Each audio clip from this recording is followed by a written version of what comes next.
కేసీకి prepare అయ్యేటువంటి వాళ్ళకు TET కూడా మనకు అవైలబుల్ గా ఉంది కాబట్టి దాని పర్పస్ లో కూడా అంటే ఇక్కడ తెలంగాణ గవర్నమెంట్ వచ్చిన తర్వాత ఒరిజినల్ గా రేవంత్ రెడ్డి ప్రభుత్వం మొట్టమొదటి నోటిఫికేషన్ గా దీన్ని భావించాలి.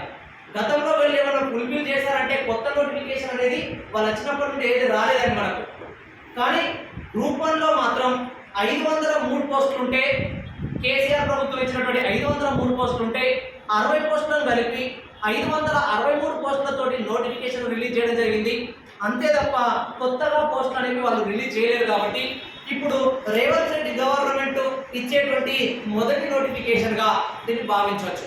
మరి ఇక్కడ ఒక్కసారి చూద్దామండి. కానిస్టేబుల్ 13 నుండి 2013 నుండి కాంపిటేటివ్ ఎగ్జామ్లో ఉన్న 2010 నుండి 13 వరకు డిగ్రీ అండ్ జూనియర్ కాలేజీలో చెప్పిన 13 నుండి కాంపిటేటివ్ ఎగ్జామ్స్లో ఉంటున్నాండి. అంటే కాంపిటేటివ్ ఎగ్జామ్స్ దాదాపు 12 నుంచి 13 సంవత్సరాల నుంచి డీల్ చేయడం జరుగుతుంది. అదే టీచింగ్ ఎక్స్పీరియన్స్ తీసుకున్నట్టయితే 15 నుంచి 16 సంవత్సరాల ఎక్స్పీరియన్స్.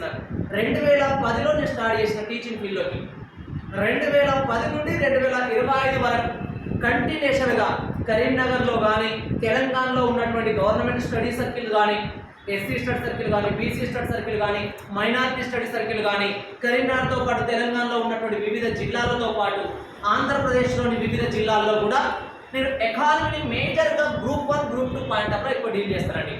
గ్రూప్స్ పర్పస్లో తీసుకుంటే 150 మార్కుల పేపర్కు సంబంధించినటువంటి మొత్తం సిలబస్ నేను చెప్తానండి. ఇండియన్ అవ్వడానికి అవకాశం ఉంటుంది.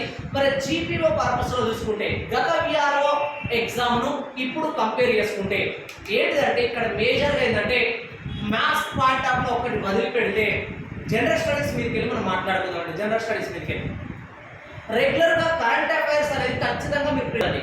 దాంతోపాటు జీపీఓలో మనకు గ్రామ పాలన ఆఫీసర్ అంటే ఇక్కడ ఏంటంటే మేజర్గా మీకు కావాల్సింది ఏంటంటే తెలంగాణకు సంబంధించినటువంటి పంచాయతీరాజ్ యాక్ట్ దాని మీద క్లారిటీ ఉండాలండి. తెలంగాణ పంచాయతీరాజ్ చట్టం ఏదైతే ఉంటుందో దాని మీద క్లారిటీ ఉండాలి.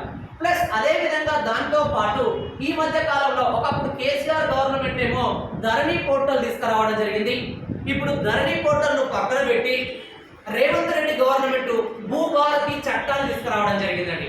అంటే మనకు రేపు రాబోయేటువంటి జీపీఓ ఎగ్జామ్లో మేజర్గా ఉండేటువంటి టాపిక్ లేదా మేజర్గా ఉండేటువంటి సిలబస్ వెయిటేజ్ ఏంటంటే భూభారతి చట్టం ఖచ్చితంగా ఉంటుంది. భూభారతి చట్టంతో పాటు తెలంగాణ పంచాయతీరాజ్ చట్టం దానికి సంబంధించినటువంటి అంశాలు ఏవైతే ఉంటాయో అది ప్రత్యేకమైనటువంటి సిలబస్లో ఉండబోతుంది. దాంతోపాటు గ్రామ పాలన ఆఫీసర్లో పంచాయతీరాజ్ విధానంలో ఎలాంటి అంశాలు అయితే ఉంటాయో